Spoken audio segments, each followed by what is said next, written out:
2017년 2월 13일 아침 말레이시아 쿠알라룸푸르 국제공항에서 한 남자가 죽었습니다. 그냥 죽은 게 아니라 대량 살상무기로 지정된 화학무기에 당했죠. 공항 한복판에서요. CCTV가 다 찍힌 상황에서 말이에요. 이건 단순한 살인이 아니었습니다. 국가가 기획하고 실행하고 전 세계에 메시지를 보낸 일종의 공개 초연이었거든요. 희생자는 김정남, 북한 지도자 김정은의 이복형이었습니다. 그럼 이 충격적인 사건의 전말을 하나하나 파헤쳐 보겠습니다.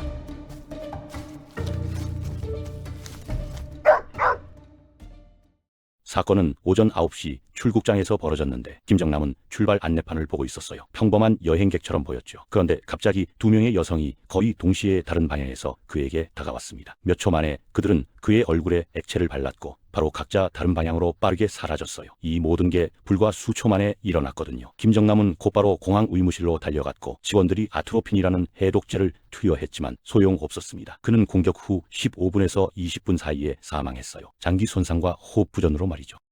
이 액체의 정체는 VX 신경작용제였습니다. 화학명으로는 에틸 S-2-디소프로필 아미노 에틸 메틸 포스포노티오에이트라고 하는데 중요한 건 이게 유엔이 대량 살상무기로 분류한 물질이라는 거예요. 1993년부터 화학무기 금지 협약으로 사용이 금지된 맹독성 물질이죠. 기름처럼 끈적한 호박색 액체인데 민간인으로 가득한 공항에서 이걸 사용했다는 것 자체가 엄청난 도발이었습니다. 더 무서운 건 이 독극물이 작동하는 속도였어요. 15분 만에 사람을 죽일 수 있는 치명적인 물질이거든요. 그런데 여기서 이상한 점이 있습니다. 액체를 바른 두 여성은 멀쩡했어요. 손을 몸에서 떨어뜨린 채로 걸어나갔고 곧바로 손을 씻은 뒤 살아남았거든요. 이게 가능했던 이유는 그들이 바른 게 완성된 VX가 아니었기 때문입니다. 전문가들은 이걸 이원화학 무기라고 부르는데 쉽게 말하면 두 가지 물질이 따로 있을 땐 비교적 안전하지만 섞이면 치명적인 독이 되는 방식이에요. 한 여성은 A라는 화학물질을 다른 여성은 B라는 화학물질을 발랐고 그게 김정남의 얼굴에서 섞이면서 진짜 VX가 만들어진 겁니다. 타겟은 치사량을 맞고 실행범들은 안전하게 빠져나가는 거죠. 이건 아마추어 수준이 아니에요. 이 정도 화학 지식과 실험실 능력을 갖추려면 국가 차원의 지원이 필요하거든요. 그럼 왜 하필 김정남이었을까요? 그냥 망명자가 아니었습니다. 김정일의 장남으로 태어나 한때 후계자로 점쳐졌던 인물이죠. 모스크바와 제네바에서 교육받았고 프랑스어와 영어를 유창하게 구사하며 서구 문화에 익숙한 엘리트였어요. 한동안 명백한 후계자로 여겨졌는데 2001년 5월 도쿄 나리타 공항에서 가짜 도미니카 공화국을 들고 잡히면서 모든 게 무너졌습니다. 여권 이름은 팡충, 뚱뚱한 곰이라는 뜻이었죠. 표면적으로는 디즈니랜드에 가려다 걸렸다는 게 그의 몰락 이유로 알려졌지만 실제로는 더 깊은 문제가 있었어요. 그는 북한 내부에서 조용히 정치 경제 개혁을 주장하고 있었거든요. 보수 군부 세력과 점점 권력을 키워가던 이복동생 김정은에게 이건 용납할 수 없는 일이었습니다. 2003년 무렵 그는 완전히 밀려나 중국의 보호 아래 마카오와 싱가포르를 오가며 망명 생활을 시작했어요. 그런데 망명 중에도 그는 여전히 김정은 체제에 심각한 위협이었습니다. 몇 가지 이유가 있는데요.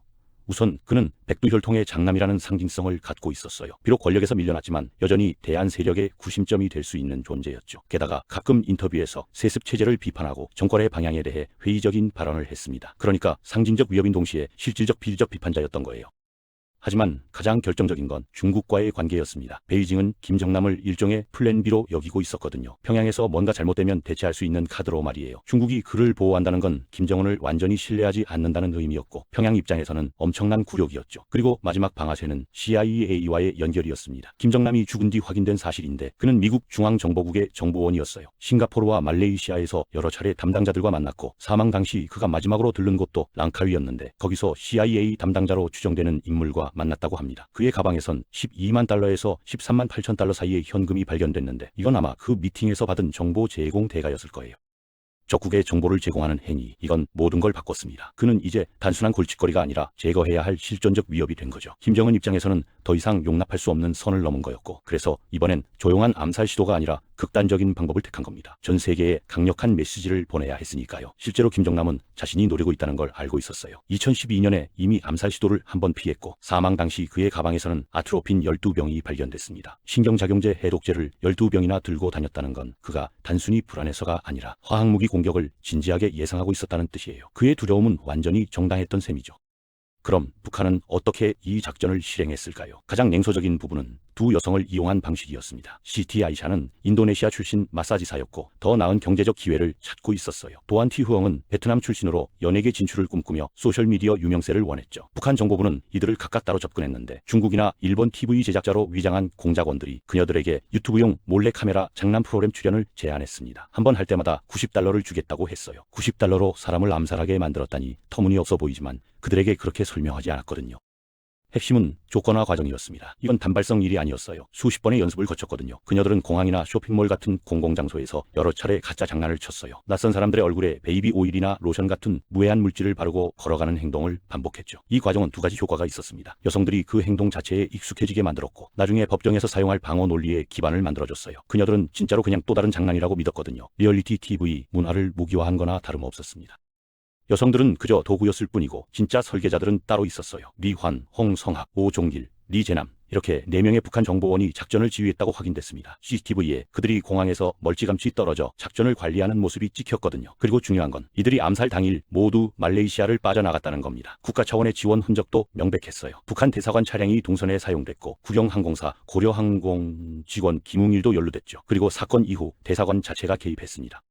결정적으로 홍광이라는 외교관을 포함한 3명의 북한 용의자가 쿠알라룸푸르 북한 대사관 안으로 도피해 외교적 면책 특권을 주장했어요. 대사관을 방패막으로 쓴 거죠. 이 행동이 살인수사를 완전한 외교 위기로 만들어버렸습니다. 말레이시아 경찰은 여성들의 신원을 빠르게 파악했고 VX를 확인했지만 북한이라는 벽에 부딪혔어요. 배후 인물들은 이미 사라졌고 지원 요원들은 대사관 안에 숨어버렸거든요. 4명의 주요 용의자는 쿠알라룸푸르에서 자카르타로, 거기서 두바이로, 다시 블라디보스토크를 거쳐 평양으로 돌아갔습니다. 완전히 증발해버린 거죠.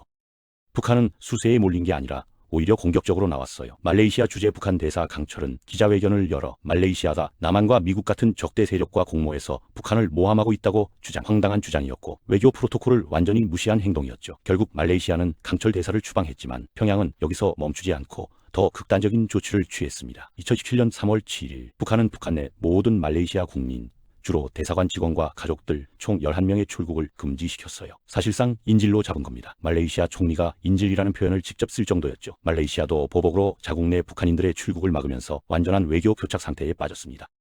이런 인질 위기가 배경이 된 상황에서 시티 아이샤와 도안 티후엉의 재판이 진행됐어요. 말레이시아 고등법원 판사는 북한 공작원들이 연루된 치밀한 음모가 있었고 여성들도 관여했다는 충분한 증거가 있다고 판단했습니다. 그런데도 그들은 살인죄로 유죄 판결을 받지 않았어요. 대량 살상 무기를 사용했는데 말이에요.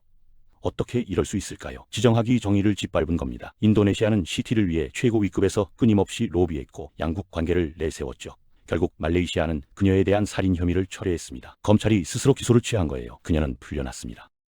베트남도 도안 티후엉을 위해 강력한 압력을 넣었어요. 결국 그녀는 협상 끝에 훨씬 가벼운 혐의를 인정했습니다. 위험한 수단으로 자발적으로 상해를 입힌 죄라는 거였는데 VX 신경작용제 공격에 참여한 혐의치고는 너무나 가벼운 죄목이었죠. 말도 안 되는 거래였지만 그게 현실이었습니다. 그녀는 짧은 형을 선고받았고 이미 복역한 기간을 인정받아 곧 석방됐어요. 이 암살 사건과 관련해서 유일하게 유죄 판결을 받은 사람이 그녀였는데 그마저도 형식적인 수준이었습니다.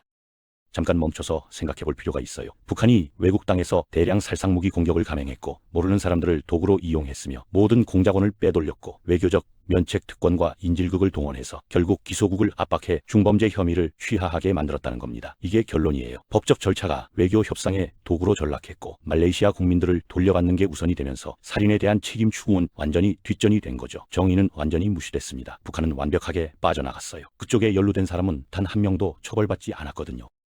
이 모든 스펙터클, 공개된 공항에서의 실행, 대량 살상무기 사용, 뻔뻔함 전부 계획의 일부였습니다. 전략적 계산이었던 거죠. VX를 공개적으로 사용해서 무시무시한 능력을 과시하고 북한 내부에서 김정은에게 도전할 생각을 하는 사람들에게 메시지를 보낸 겁니다. 어디에도 안전한 곳은 없다고 말이에요. 그리고 미국과 중국에게 보낸 메시지도 있었어요. 우리 내부 문제에 손대지 말라는 거였죠. 중국의 보호를 받고 CIA의 정보를 제공하던 김정남을 죽임으로써 김정은은 자신의 정권이 얼마나 자율적이고 잔인한지 보여준 겁니다. 이 사건은 결과를 낳았어요. 2017년 말 미국이 북한을 테러 지원국 명단에 다시 올린 주요 요인 중 하나가 바로 이 사건이었거든요. 북한이 얼마나 독특하게 위험하고 예측 불가능한 국가인지를 확실하게 각인시켰죠. 결국 우리가 목격한 건 한 국가가 금지된 대량 살상무기를 공개적으로 사용하고 도구로 쓸 사람들을 조종하고 외교적 면책 특권을 악용하고 인질극을 벌이면서도 살인 자체에 대해서는 법적 책임을 전혀 지지 않은 사건입니다. 이건 세계 안보에 무서운 질문을 던집니다. 북한은 대량 살상무기를 이용한 초국가적 암살의 매뉴얼을 테스트했고 면책까지 얻어냈어요. 국제법과 외교 규범이 얼마나 쉽게 조작되고 무너질 수 있는지 보여줬죠. 이제 이게 다른 나라들도 해외에서 반대파를 제거할 때 쓸 수 있는 유효한 모델이 된 걸까요? 정말 생각해봐야 할 문제입니다.